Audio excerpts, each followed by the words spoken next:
Alright, check this out. I already chopped up 2 of these tomatoes in there. Super simple recipe. But I'm doing 3 little Roma tomatoes. This one's nice and ripe. Yeah, I'll bring you a snack in a minute. Alright. So what I do, it's just these ingredients. I often roast these. You can take out the seeds if you want to make it less hot. I'd actually recommend using a serrano.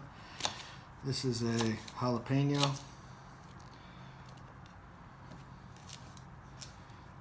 But since jalapenos aren't as hot, I'm going to leave these seeds in.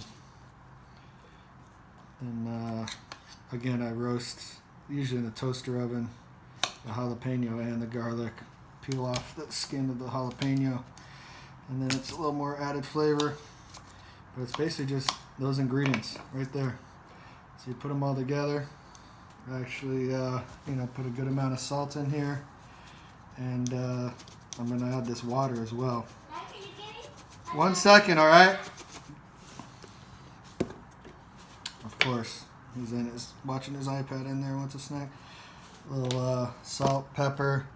Sometimes I do this, sometimes I don't. Onion powder, whoops, that's more than I usually do. And then some water. Just only about, I don't know. That wasn't much. It was like 1/8 of a cup or something. And then I blend it. And that's it. This is going to be a good thin bit. Now the key to this recipe, I can't stress this enough. The number one thing, have this margarita ready. Haha. Just kidding. But sometimes I do a little bit of olive oil.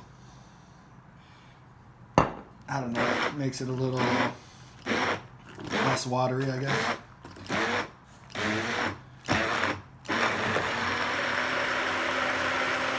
So I pulse, and then now it's pretty much good.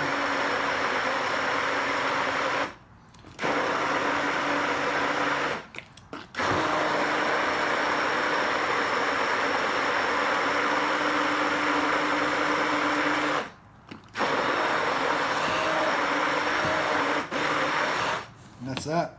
That's about the consistency you want. See that? Pretty good. Then it's usually better the next day when the flavors mix together, but I usually eat half of it right away and then eat it down to here. Put the rest in a container, eat it the next day. That's my easy, quick salsa recipe. Not too sweet, no sugar added. Sometimes I put a pinch of sugar, sometimes I don't.